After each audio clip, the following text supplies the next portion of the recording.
Bonjour mes bien-aimés dans le Seigneur, en ce 20 octobre 2021, que le nom de Jésus-Christ soit glorifié. Nous sommes toujours comptés parmi les hommes et parmi les femmes vivantes en ce jour. Jésus-Christ est notre Seigneur, il est notre Dieu, il est notre Roi. À lui la gloire, l'honneur, la puissance et l'excellence. Je viens vous faire ce partage de quelque chose que j'ai vu ce midi. Ce midi entre 12h30 et on va dire 2h30 de l'après-midi. Parce que comme je l'ai toujours dit, je suis en prière. Pendant ma pause déjeuner, je suis toujours en prière. Je me mets à part, je lis ma Bible, j'essaie de la méditer et je me mets à prier. Et pendant que j'étais en train de prier ce midi, je vous en parle parce que c'est encore très frais dans ma mémoire. Il est vrai que je dois vous partager ce que j'ai vu avant cela, mais il faut que j'en parle. Parce que c'est encore très frais dans ma mémoire. Et je n'ai pas envie de le noter et de ne pas avoir le temps de vous faire ce partage. Donc, je voyais en fait, j'ai vu une personne. Et cette personne, ça peut être toi. Cette personne, ça peut être n'importe qui. Cette personne, ça peut être moi. Donc, j'ai vu une personne qui avait acheté un perroquet. Donc, ça a commencé comme ça. J'étais en train de prier. Le Seigneur me montre une personne qui a acheté un perroquet. Et le perroquet était dans sa cage pour qu'il ne puisse pas s'enfuir. Et cette personne prend le perroquet et l'amène à la maison. Avec la cage, une très grande cage. Un perroquet avec plusieurs couleurs. Je pouvais voir du vert, je pouvais voir du rouge, je pouvais voir du jaune sur comme couleur de plume de ce perroquet. Il était très beau, les couleurs étaient très vives, étincelantes. Donc cette personne-là amène cette cage avec un perroquet chez elle. Et chez elle à la maison, il y a une personne qui est très proche à cette personne-là, qui prend la cage et qui se met à jouer avec le perroquet. Et c'était un enfant. C'était un enfant qui jouait avec le perroquet. Et voilà comment, en jouant avec le perroquet, cet enfant-là a ouvert la cage et le perroquet est sorti et s'est envolé, est parti.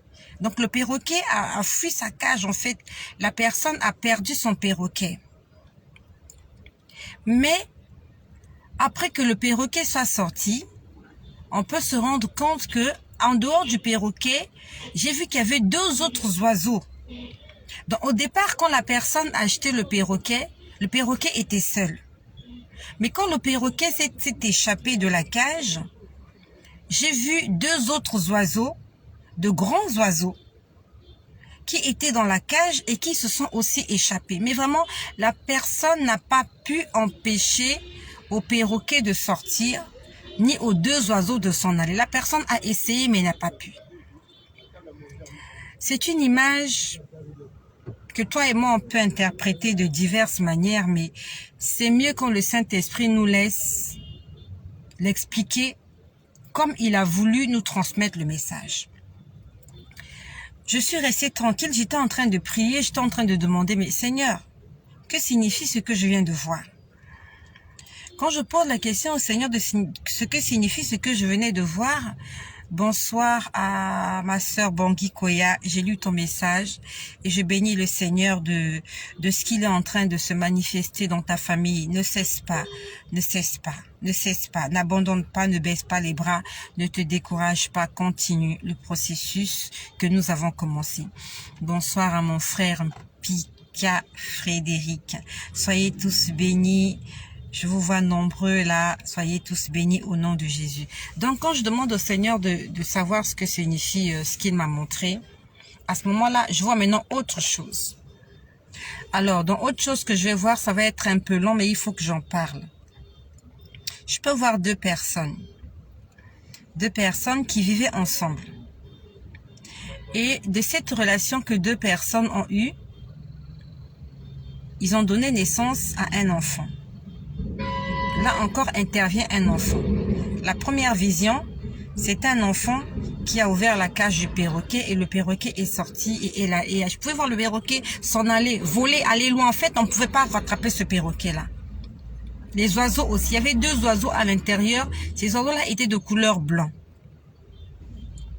Donc, la deuxième chose que le Seigneur me montre quand je posais la question de savoir ce que signifie cette vision avec le perroquet, je vois deux personnes qui vivaient ensemble. Et de cette relation est né un enfant. Les personnes se sont séparées.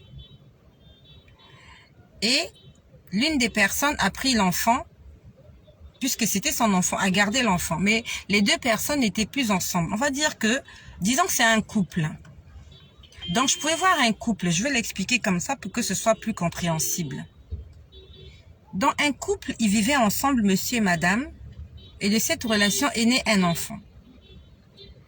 Et le couple se sépare. Quand je dis ce couple se sépare, je vois la femme prendre l'enfant et quitter le monsieur. Lorsqu'elle prend l'enfant et quitte le monsieur, elle essayait de repartir chez elle.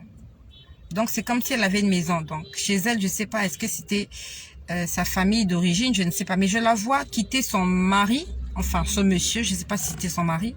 Donc, elle quitte le père de son enfant et elle se dirigeait vers sa maison. Elle n'était pas dans une voiture. Elle était dans une espèce de... C'était pas une moto, comment on appelle ça? Un scooter? Un scooter? Non, pas un scooter. Il y a un nom là. Il y a des grosses motos que les gens utilisent au bord de la plage. Comment on appelle ça? Je sais plus. Le nom m'échappe. Donc, ça là, une grosse moto, genre motocross comme ça. Les gens l'utilisent souvent à la plage quand ils vont à la plage. Donc, disons que c'était une moto. Voilà. Donc, elle est sur une moto. Elle a l'enfant avec elle sur la moto. Et elle conduisait très vite. Alors, je ne sais pas si c'est elle qui conduisait ou si elle a perdu elle a perdu le contrôle de sa moto. Elle repartait chez elle. Et elle arrive quelque part à un carrefour. À ce carrefour-là, c'est comme si elle est confuse. Elle arrive au carrefour, elle est un peu perturbée. Parce que quand elle arrive au carrefour, elle arrive à vive allure, alors qu'il fallait ralentir. Elle perd le contrôle de sa moto. Et au carrefour, il y avait des gens. Et les gens qui avaient au carrefour, c'était des policiers. Et par expérience, quand je vois des policiers, je sais que des policiers, c'est l'attaque. Les policiers, c'est une attaque que tu reçois. Parce que quand un policier t'interpelle, il veut contrôler tes papiers. Ça veut dire, en fait, il veut contrôler ta vie. Et si tu n'es pas en règle, eh ben, il te signe une contravention. En fait, c'est comme une accusation. À la limite, le policier, en tant qu'automobiliste, on n'aime pas trop se faire contrôler par les policiers. On n'aime même pas les rencontrer sur la voie publique. Donc, par expérience, si tu vois un policier dans tes songes, dans tes rêves, dans tes visions, il faut que tu saches que ce sont des gens qui veulent t'accuser. Ce sont des gens qui veulent te condamner. Ce sont des gens qui veulent contrôler ce que tu fais. Donc, voilà comment la personne arrive au carrefour et sa course s'arrête au carrefour. Elle ne peut pas aller plus loin. Parce que déjà, elle est interpellée par les policiers. Ces policiers-là lui disent qu'elle roule très vite. On se met à lui faire des reproches. Elle roule très vite. Madame, vous roulez trop vite. Vous avez un enfant avec vous. Ainsi de suite. Et elle ne peut plus aller plus loin parce que le chemin qui mène à sa maison, je suis en train de t'expliquer quelque chose que j'ai vu ce midi. Le chemin qui mène à sa maison, il y avait comme des émeutes. Il y avait des émeutes. Je voyais des gens dans la rue. Donc, les gens qui étaient dans la rue l'empêchaient d'aller chez elle. Donc, on pouvait sentir, c'était comme une émeute. Il y a un gros camion qui passe là. J'aime pas beaucoup les gros camions. Il y a de cela quelques temps, j'ai vu sur les réseaux sociaux un accident qui s'est passé, je crois, au Cameroun. Il y a un arbre qui est tombé sur un véhicule et il y a eu 9 morts. Il faut que tu saches qu'il n'y a pas que le Covid qui peut te tuer. Il n'y a pas que le cancer qui peut te tuer. Il n'y a pas que l'hépatite. Il n'y a pas que le VIH qui peut te tuer. Mais tu peux être dans un véhicule, tu peux être dans un autobus, tu peux être dans ta voiture et un arbre tombe et tu meurs. C'est pour ça que nous devons recommander notre journée entre les mains du Seigneur. Non seulement notre journée, mais aussi celle de nos proches.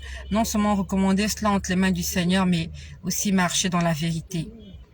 Ces gens-là, ils ont été surpris par cet arbre qui est tombé sur ce camion de voyageurs. Et j'aimerais te poser la question de savoir, est-ce qu'ils ont eu le temps de se repentir avant de mourir? Quand l'arbre est tombé sur eux, est-ce qu'ils ont vu le malheur arriver? Est-ce qu'ils ont eu le temps, dans leur moment d'agonie, de faire leur dernière prière? Tu sais cette prière qui dit, Seigneur, je te recommande mon âme, je te recommande mon esprit, pardonne-moi pour tous mes péchés. Est-ce qu'il y a des gens qui ont eu le temps de faire cette prière? Est-ce qu'il y a des gens qui ont eu l'occasion de faire cette prière avant de mourir? Raison pour laquelle nous devons toujours être prêts, parce que la mort peut frapper à n'importe quel moment. La Bible nous dit, veillez et priez, car vous ne savez pas l'heure à laquelle le voleur viendra. Nous devons être en état d'éveil, et on parle de l'éveil spirituel.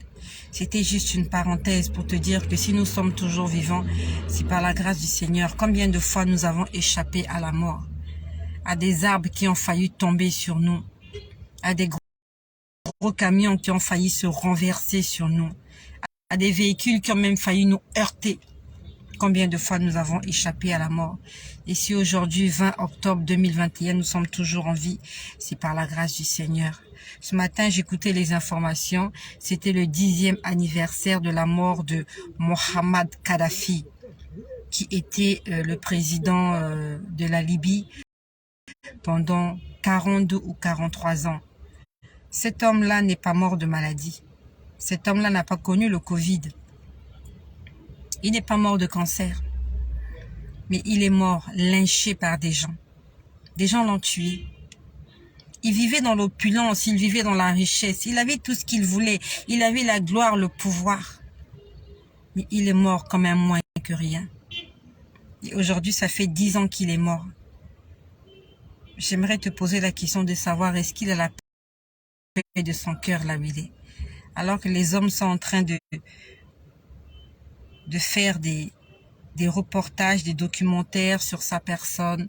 Ça va passer en boucle sur les réseaux sociaux, sur les chaînes de télévision. Ça fait 10 ans que Mohamed Kadhafi est mort. Voilà la biographie de cet homme d'État.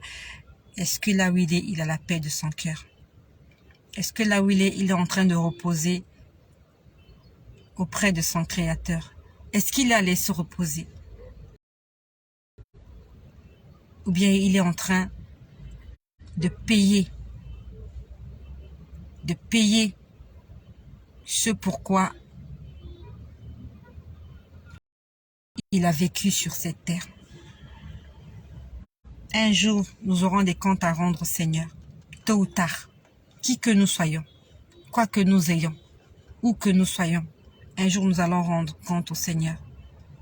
Un jour, toi aussi, on va fêter ton premier anniversaire de ta mort, deuxième anniversaire de ta mort.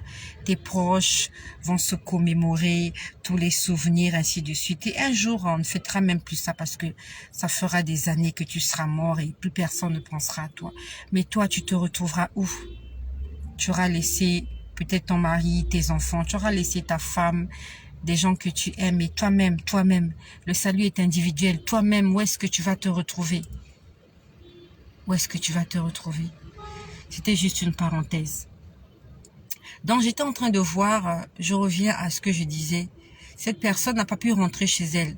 Je pouvais sentir que en fait, toutes les voies étaient bloquées. Bonsoir à Catherine Bala. Toutes les voies étaient bloquées pour que cette personne ne rentre pas chez elle. Et on sait que quand on parle de chez soi, on parle de notre maison. On parle de notre lieu, de repos, de notre lieu de tranquillité. Vous savez, quand vous êtes sorti le matin, vous avez travaillé, vous avez fait des courses, vous êtes fatigué. La seule chose dont vous avez besoin, c'est rentrer chez vous, prendre une douche, manger, s'allonger et dormir. La maison, c'est le lieu du repos. C'est le lieu de la tranquillité. Et cette personne voulait rentrer chez elle, mais ne pouvait pas rentrer chez elle parce que les routes étaient bloquées à cause des émeutes. Il y avait des émeutes. Et voilà comment je vois cette personne repartir d'où elle venait. Donc elle prend le même chemin, elle repart d'où elle venait. Et quand elle prend ce chemin-là, elle se retrouve quelque part, vraiment il y a des émeutes.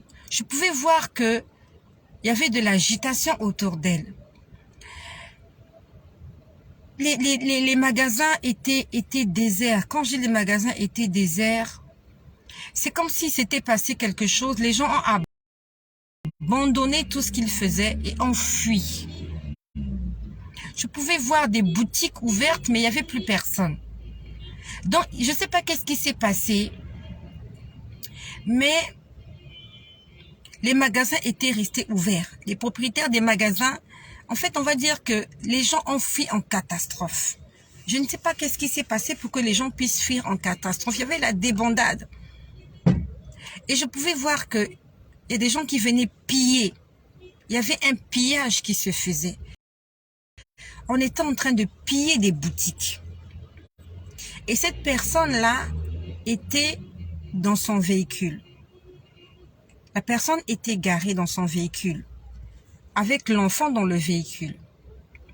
Et par expérience, je sais que quand le Seigneur me montre un véhicule, le véhicule correspond à la vie d'une personne. La Bible nous dit nous sommes des pèlerins sur cette terre. Et nous sommes des pèlerins, nous sommes des esprits vivants dans un corps charnel. Toi et moi, nous sommes des personnes éternelles. Notre âme est éternelle. L'esprit que Dieu a mis en nous est éternel. La seule chose qui est éphémère, qui est périssable, qui est passagère, c'est notre corps. Le corps humain n'est pas éternel. Le corps humain est fait de chair et cette chair, un jour repartira à la poussière. Et ce corps-là, c'est comme ton véhicule. C'est comme notre véhicule parce que c'est ce corps qui nous permet de nous déplacer sur cette terre. Ce corps nous permet de faire certaines choses sur la terre. Et par expérience, quand je vois un véhicule, une voiture, je sais qu'il s'agit de la vie d'une personne. Il s'agit d'un corps charnel. Donc, je vois cette personne dans son véhicule. Et dans le véhicule, la personne était accompagnée par son enfant. Et les magasins étaient pillés. Il y avait de la débandade autour d'elle. Il y avait des émeutes. Et elle s'est arrêtée à cet endroit justement pour ne pas être victime des émeutes. Je suis en train de t'expliquer quelque chose que j'ai vu cet après-midi, pendant que je priais, pendant mes moments d'intimité avec le Seigneur. Puis je vois des militaires s'avancer de la personne. Les militaires s'avancent vers la personne. En fait, ils étaient en train de dire, mais il y a quelqu'un dans cette voiture. Ils disaient, il y a quelqu'un dans cette voiture-là. Allez. En fait, ils voulaient chasser la personne, faire sortir la personne et occuper le véhicule. Et comme je vous ai dit, je sais que le véhicule, c'est le corps humain de quelqu'un. Le véhicule, c'est la vie de quelqu'un. Donc, on voulait chasser cette personne de son corps ou de sa vie et eux, ils voulaient occuper. Donc, en fait, on va dire que ils voulaient prendre le contrôle de la vie de cette personne. Et la personne remarquait que il y avait ces gens-là mal intentionnés. Ils étaient habillés comme des soldats. Les gens qui vont en guerre là. Comment on les appelle? Il y a des gens qui vont en guerre, des commandos, voilà. Ils étaient habillés comme des commandos. Il y a des commandos qui se dirigent vers la voiture de cette personne, vers le véhicule de cette personne et essayent d'entrer dans le véhicule. Et la personne s'en est aperçu. Qu'est-ce que la personne fait? Réveil Haïti. Shalom. Shalom à Réveil Haïti. Réveil Haïti, je crois que je te connais. Alors, Réveil Haïti, je crois que je te connais. Et le Seigneur est en train de me dire que Réveil Haïti est un homme. Alors, Réveil Haïti, j'aimerais que tu puisses me confirmer, est-ce que tu es un homme? Réveil Haïti. Je vois Réveil Haïti qui est là. Est-ce que tu es un homme? Parce que le Seigneur est en train de me dire que Réveil Haïti est un homme. Bref, c'était juste de passage. Alors, il y a des commandos qui s'approchent de du véhicule, donc de la vie de cette personne. Et on sait que les commandos, ce sont des gens qui n'ont pas de cœur. Ils sont sans pitié. Un commando, c'est quelqu'un à qui on donne une mission. Et quand il va pour exécuter cette mission. Il va pas avec des sentiments, il va avec des ordres.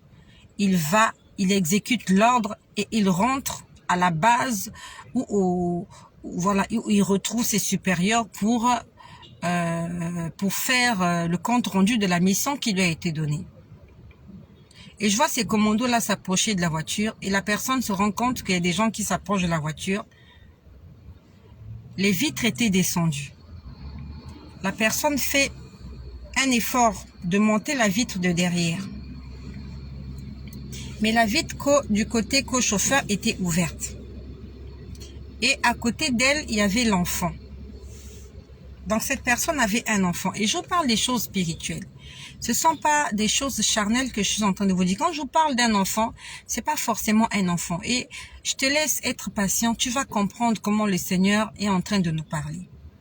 À côté de la personne, il y avait l'enfant. C'était son enfant. La personne est en train de dire à l'enfant, monte la vitre. Parce que des commandos qui étaient venus, ils se sont mis sur le toit de la voiture, du véhicule. Ils se sont mis sur le toit. Et donc du toit, il essayait de faire entrer sa main dans la voiture en passant par la vitre qui était descendue. C'était une main noire. Donc je voyais une main noire essayer de se glisser par la vitre de la voiture. Mais le conducteur de la voiture a vite monté la vitre, c'était du côté derrière là. Et l'esprit qui était en haut, c'était l'esprit des commandos là. C'était une main noire. La main noire essayait d'entrer maintenant du côté du co-chauffeur. Parce que la vitre était descendue.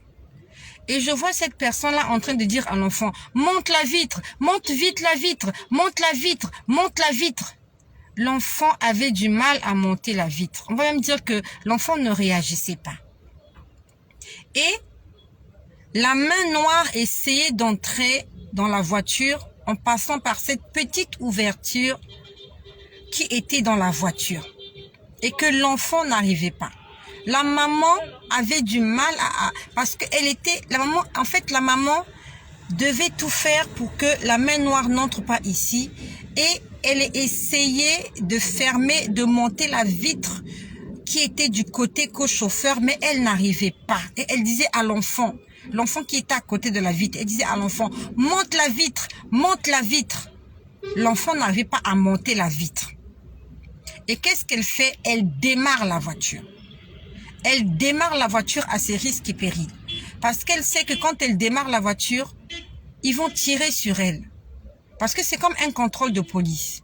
Lorsqu'on vous demande de vous arrêter, et quand vous vous arrêtez pas, si vous êtes, je sais pas, ils ont des termes là, je sais pas comment ils appellent ça.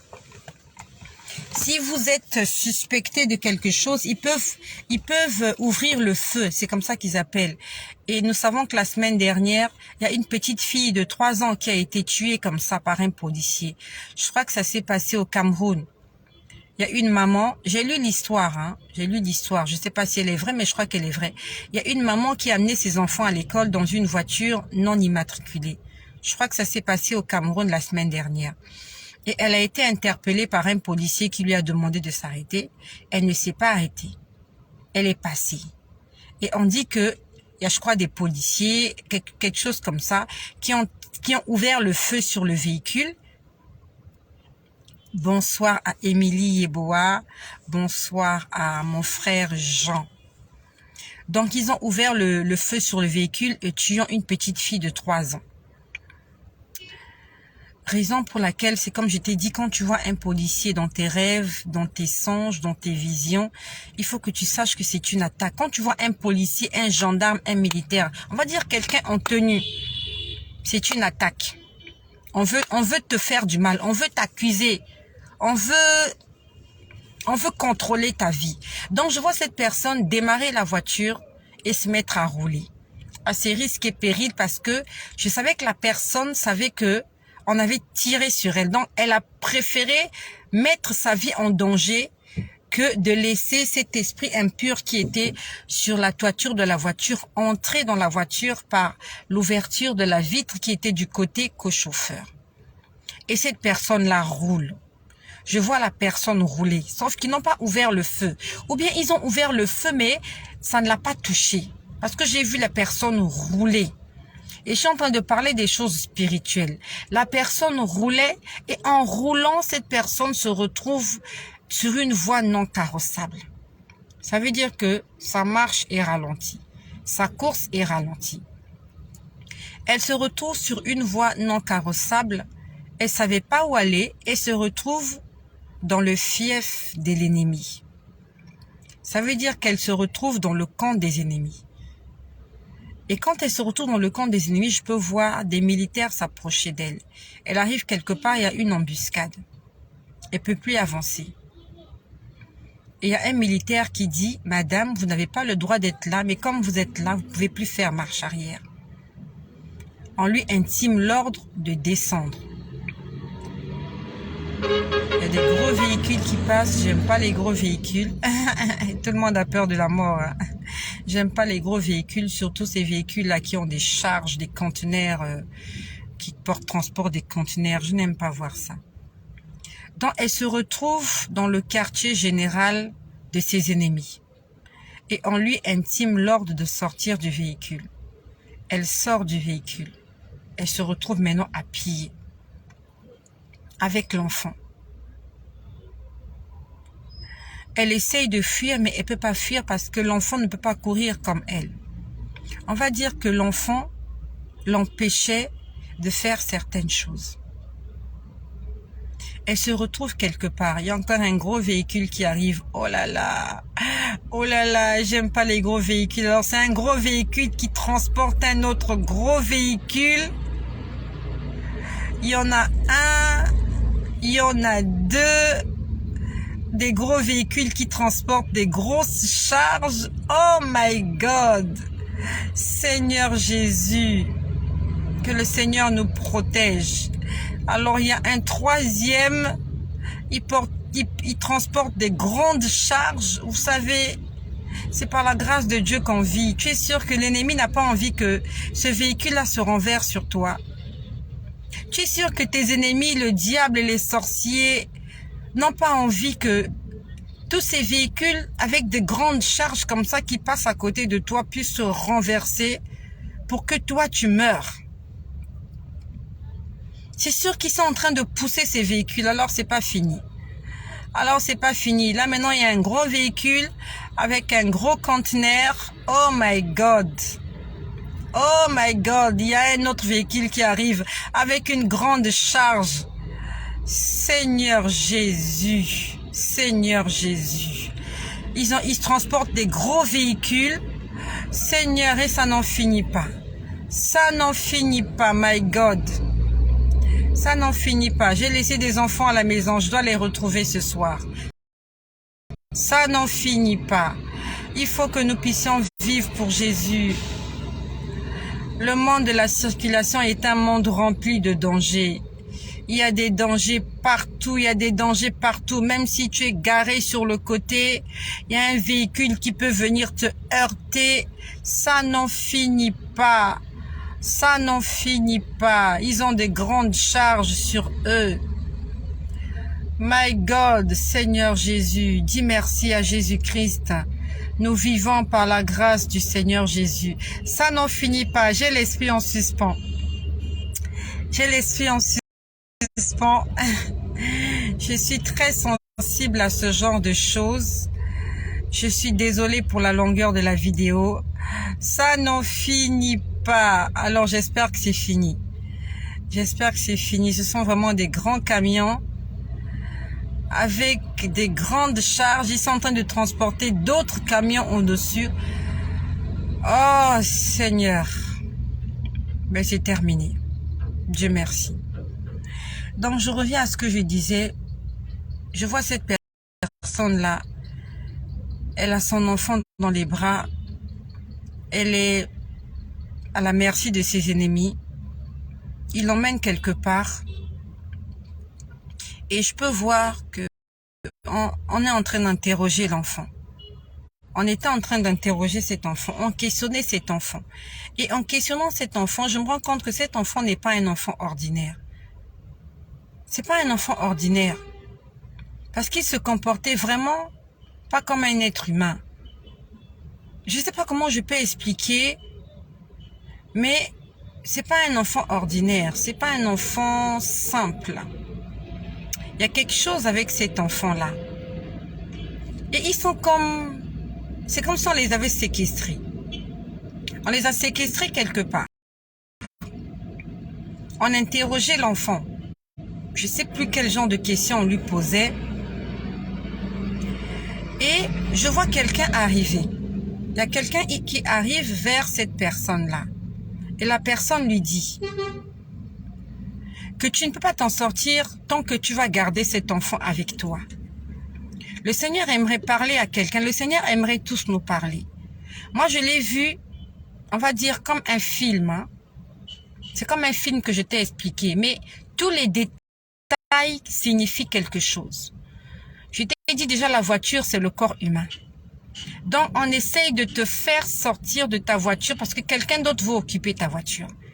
La voiture, c'est le corps humain. La voiture, c'est la vie. Donc, ils veulent prendre le contrôle de ta vie. Donc, il y a quelqu'un qui veut prendre le contrôle de ta vie. Et je vois des bourreaux, je vois des commandos, je vois des policiers, je vois des militaires, je vois des émeutes. Ça n'en finit pas. Alors, ça reprend encore. Des véhicules avec des conteneurs. Oh, j'ai horreur de ça. J'ai horreur de ça. Mais bon, je vais continuer à faire la vidéo. J'ai vraiment horreur de voir ces véhicules-là, avec leurs charges qui n'en finissent pas. Soyons reconnaissants, Jésus-Christ est Seigneur. Combien de gros véhicules comme ça se sont renversés sur des gens? Combien de grands conteneurs comme ça sont tombés sur des gens qui ont perdu leur vie, qui ont perdu leurs membres? Tu étais juste là, sur la chaussée, et un véhicule passait. Et ce véhicule vient de terminer sa course sur toi. Et tu perds ta vie, tu perds ton âme. Tu te retrouves de l'autre côté, indépendamment de ta volonté. Tu laisses des orphelins, tu laisses une veuve, tu laisses un veuf, tu laisses toutes ces choses-là que tu as assis sur cette terre. Disons merci au Seigneur pour la vie que nous avons.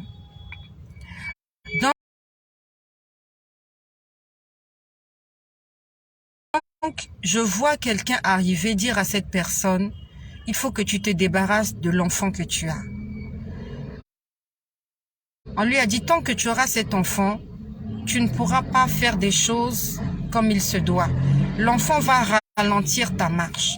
Quand tu vas courir, tu vas essayer de prendre l'enfant dans tes bras, tu vas essayer de marcher à la vitesse de l'enfant. On lui a dit, il faut que tu te débarrasses de cet enfant parce que tu ne pourras pas t'en sortir. Tu ne pourras pas t'échapper de cet endroit avec l'enfant parce que l'enfant est une charge. Et je vous parle des choses spirituelles. Quelle est la charge qu'il y a dans ta vie? L'enfant, c'est quelque chose qui est issu d'une relation. Tu as eu une relation avec quelqu'un, tu as eu un enfant. Et même si tu n'as pas une relation, il y a des gens comme ça qui ont eu des enfants suite à un viol. L'enfant, ça peut être quelque chose, un blocage. L'enfant est une charge. Quelle est cette charge que tu as dans ta vie qui t'empêche d'atteindre tes objectifs? Quelle est cette chose-là qui t'empêche de servir le Seigneur comme il le faut? Quelle est cette chose-là? Parce que j'ai vu qu'on a dit à cette personne, si tu veux sortir de cette prison, là où tu as été enfermé, tu dois te séparer de l'enfant qui est avec toi. Quelle est cette chose-là dans ta vie qui t'empêche d'entrer dans ta destinée? Moi, je l'ai vu en vision. Moi, je l'ai vu sous forme de vision. Moi, je l'ai vu sous forme de vision. Mais cette vision-là signifie quelque chose. On nous parle du roi Nebuchadnezzar. Au temps de Daniel, il avait fait un songe. Et il ne connaissait pas la signification de ce songe-là. Et il a fallu l'intervention de Daniel pour lui expliquer. Non seulement pour lui expliquer, mais pour lui rappeler d'abord ce qu'il avait rêvé. Ce qu'il avait vu en songe. Donc on lui a rappelé ce qu'il avait vu en songe et on lui a donné l'explication. Ça veut dire que tout ce que nous voyons, que ce soit en songe, que ce soit en vision, a une explication. Le Seigneur m'a dit, l'enfant en question, c'est un fardeau, c'est une charge. C'est quelque chose qui t'empêche d'aller vite. Quelle est cette chose-là qui t'empêche de voir la gloire de Dieu dans ta vie? Et Dieu te dit aujourd'hui, il faut que tu te débarrasses de cette chose-là. La Bible nous dit, on ne peut pas servir deux maîtres. Ou on haïra l'un et on aimera l'autre. Qui est le maître dans ta vie? Est-ce que c'est Jésus-Christ qui contrôle, qui dirige ta vie? Ou bien ta marche, ta course est ralentie parce que tu as un enfant? Cet enfant qui est issu d'une relation que tu as eue avec l'ennemi. Tu as côtoyé l'ennemi, tu as flirté avec l'ennemi et l'ennemi a déposé en toi une sémence. Et aujourd'hui, cette sémence est pour toi un obstacle pour que tu ne puisses pas voir la gloire de Dieu dans ta vie. Peut-être que cet obstacle, c'est le péché qui tourmente ta vie. Peut-être que cet obstacle, ce sont des soucis, ce sont des craintes, ce sont c'est la peur du lendemain. Quel est l'obstacle? Quelle est cette chose-là que tu aimes, que tu chéris, ou même que tu n'aimes pas, que tu ne chéris pas, mais la chose est là. Il y a des gens aujourd'hui, comme je vous ai dit, ils ont eu des enfants suite à un viol. On t'a violé et tu as eu un enfant. C'est ton enfant, mais il y a des mamans comme ça qui n'aiment pas ces enfants-là. Un enfant issu d'un viol, je ne sais pas si tu pourras vraiment l'aimer comme un enfant désiré. Je ne sais pas si tu pourras aimer un enfant, l'enfant de ton violeur, l'enfant de ton ennemi. Quelqu'un t'a traumatisé, t'a fait du mal. Et tu as eu un enfant. Et tu es obligé de t'occuper de cet enfant-là. Tu es obligé de te plier en quatre. Parce que tu dois supporter cette charge issue du péché. Quand j'ai vu cette vision, je commençais à poser la question au Seigneur. Je dis, Seigneur, qu'est-ce que ça signifie? Qu'est-ce que ça signifie? Seigneur, qu'est-ce que cette vision-là signifie? J'ai entendu Métatron. J'ai entendu Métatron. Ça s'est passé tout à l'heure, pendant ma pause déjeuner, entre 12h30 et 2h30 de l'après-midi. J'ai entendu Métatron. Audiblement, Métatron. Et après que j'ai entendu Métatron, j'entendais une chanson. C'était une adoration. Non, pas une adoration. C'était une mélodie, une chanson. La chanson disait que je me rappelle. La chanson disait Saint-Esprit, conduis-moi. La chanson disait Saint-Esprit, conduis-moi. Et la chanson disait encore autre chose. Autre chose, mais c'était vraiment dans le sens de l'aide. On disait Saint-Esprit, conduis-moi, et on disait encore autre chose. Je pouvais entendre audiblement. Je vous ai toujours dit que plusieurs fois pendant mes moments d'intimité avec le Seigneur, pendant mes prières, pendant mes méditations, je peux entendre des chansons, je peux entendre des mélodies, je peux entendre des choses. Et ce sont ces mélodies-là que le Seigneur m'a demandé d'enregistrer, d'entrer en studio, d'enregistrer toutes ces chansons-là que j'entends. Enfin, les chansons que j'ai enregistrées. toutes ces chansons-là dont je me rappelle que j'ai enregistrées dans mes téléphones portables pendant des moments d'intimité. Le Seigneur m'a dit, entre en studio pour chanter toutes les mélodies célestes que tu as entendues. J'ai entendu Métatron. Je suis allée sur Internet tout à l'heure. J'ai tapé Métatron. On a dit que Métatron, c'est le nom d'un esprit. Un esprit qui est très proche de Dieu.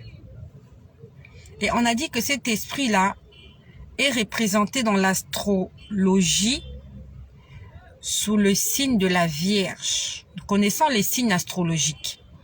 La Bible nous défend de faire recours à l'astrologie. Donc j'aimerais te dire, toi qui es accroché à l'astrologie, toi qui es accroché aux devins, aux sorciers, aux diseurs de bonne aventure, la Bible, la parole de Dieu est contre ces choses-là. Donc, Métatron, tu peux aller taper Métatron sur les réseaux sociaux, tu verras.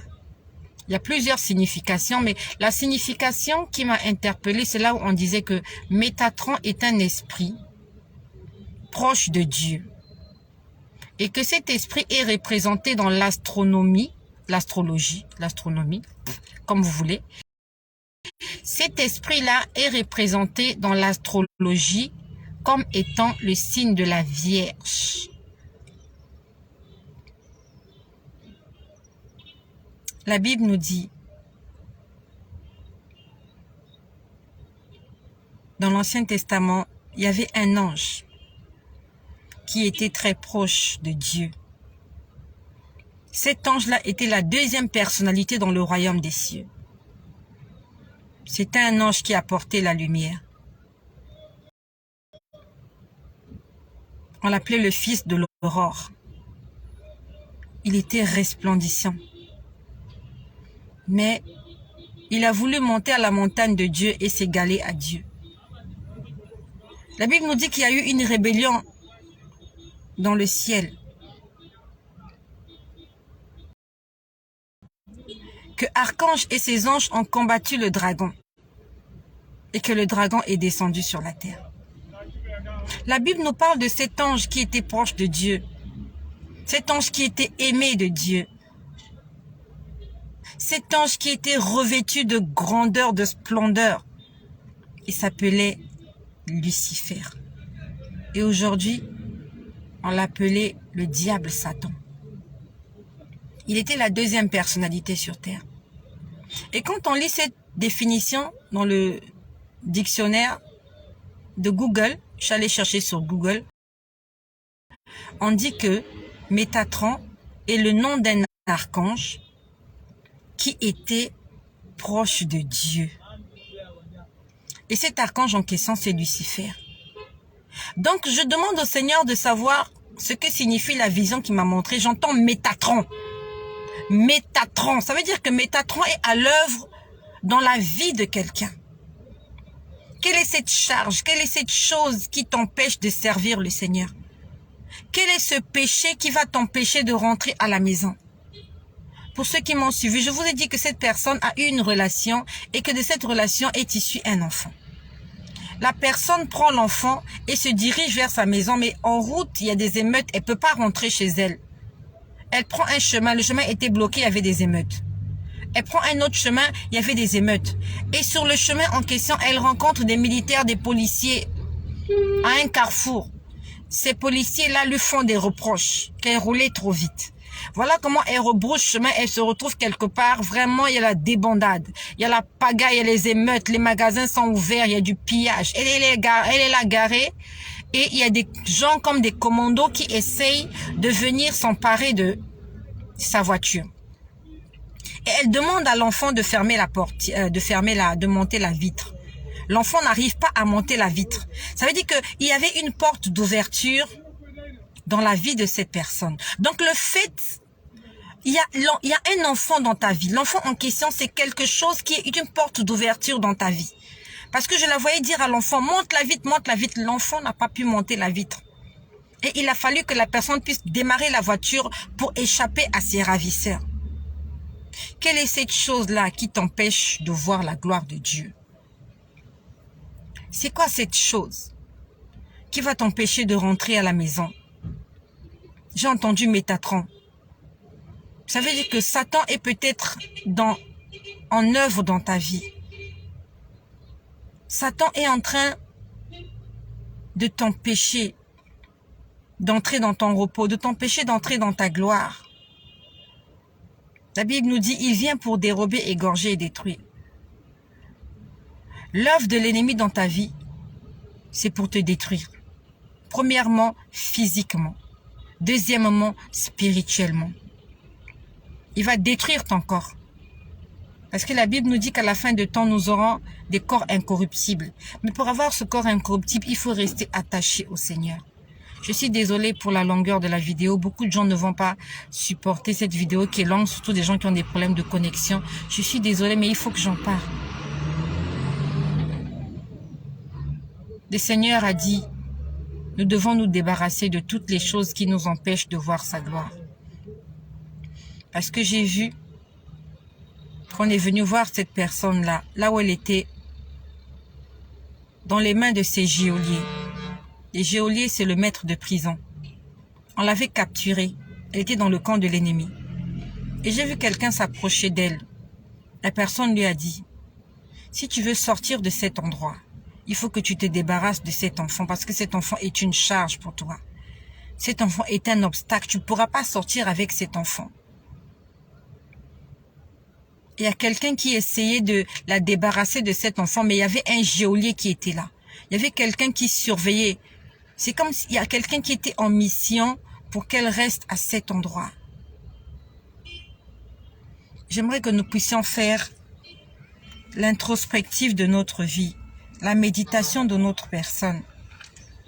J'aimerais que tu en fasses un sujet de méditation. Quelle est cette chose-là dans ta vie qui t'empêche d'accéder aux bénédictions que Dieu a préparées pour toi? Est-ce que c'est une personne? Tu n'arrives pas à te débarrasser d'une relation et cette relation-là va te détruire. Tu n'arrives pas à abandonner avec ce péché que tu aimes. Mais malheureusement, il faut que tu t'en débarrasses. Sinon, tu ne pourras pas entrer dans ta destinée. Si nous ne nous débarrassons pas de certaines choses, ça sera difficile. La Bible nous dit étroite et resserrée. Il y a un gros camion qui passe avec une grosse charge. Oh Seigneur, j'ai horreur de ces gros camions-là, avec un gros conteneur dessus. La Bible nous dit étroite et resserrée le chemin qui mène à la vie éternelle.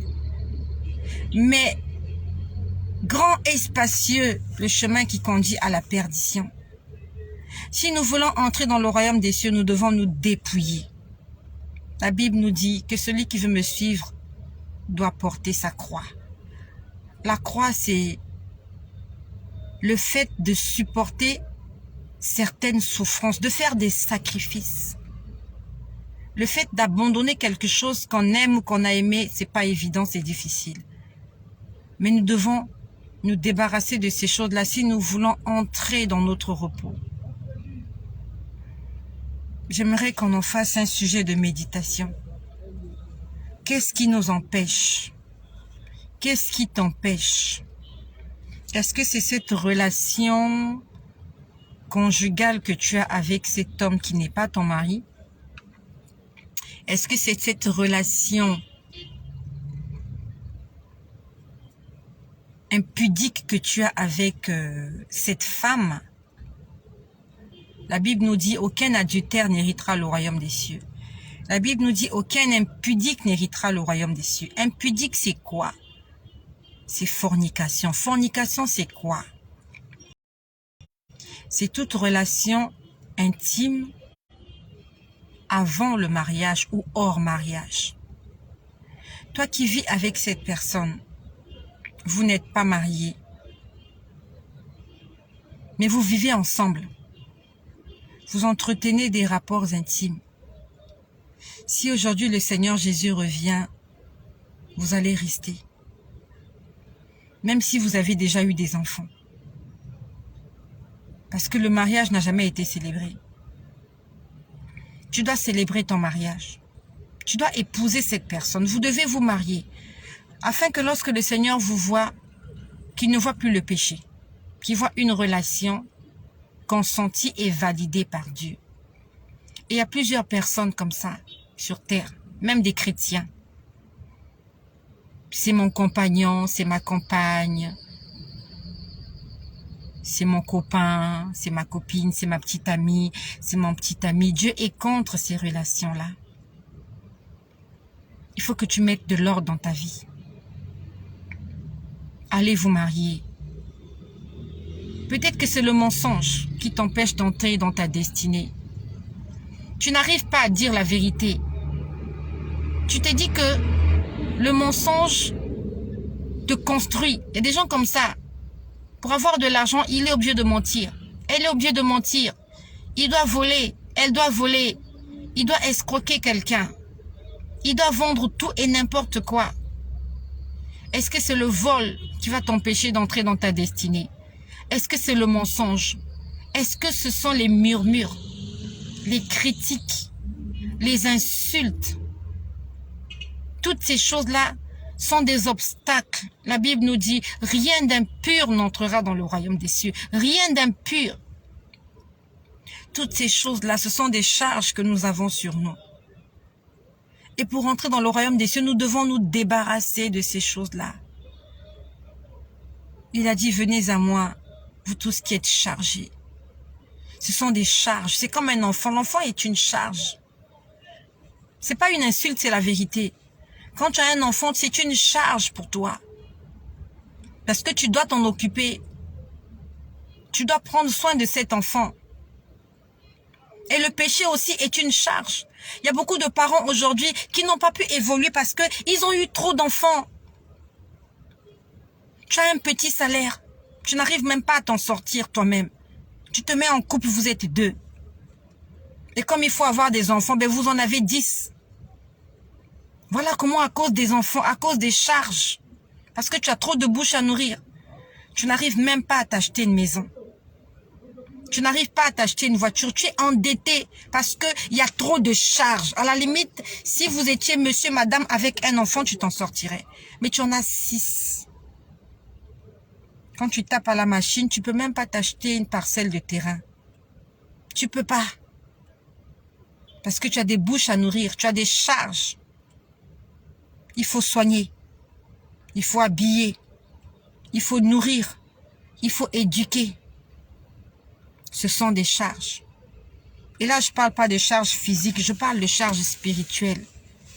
Quelles sont ces choses-là que tu trimbales avec toi qui t'empêchent d'entrer dans le repos que Dieu te réserve?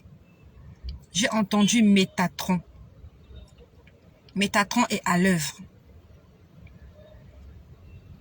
Vous savez, il y a des titres de films. Ça ressemble au titre d'un film, Métatron.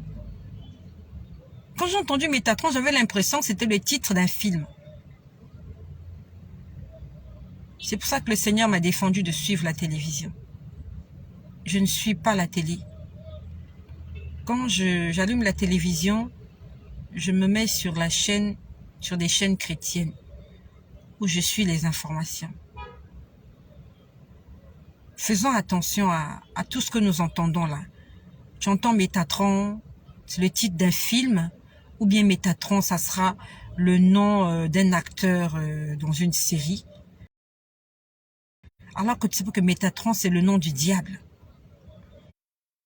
Et toi, comme tu n'as pas le discernement, tu vas appeler ton fils Métatron. Tu vas appeler ta fille Métatron. Ou bien tu vas aller ouvrir un compte sur les réseaux sociaux. Avec un faux profil, tu vas t'appeler Métatron. Alors que tu ne sais pas que Métatron, c'est le nom du diable Lucifer, Satan. Demandons au Seigneur de nous donner le discernement. Satan est rusé, hein. Satan est malin. La Bible nous dit, le serpent était l'animal le plus rusé des champs, le plus malin. Satan Lucifer était l'archange le plus intelligent. Va le lire dans l'Ancien Testament, dans Genèse.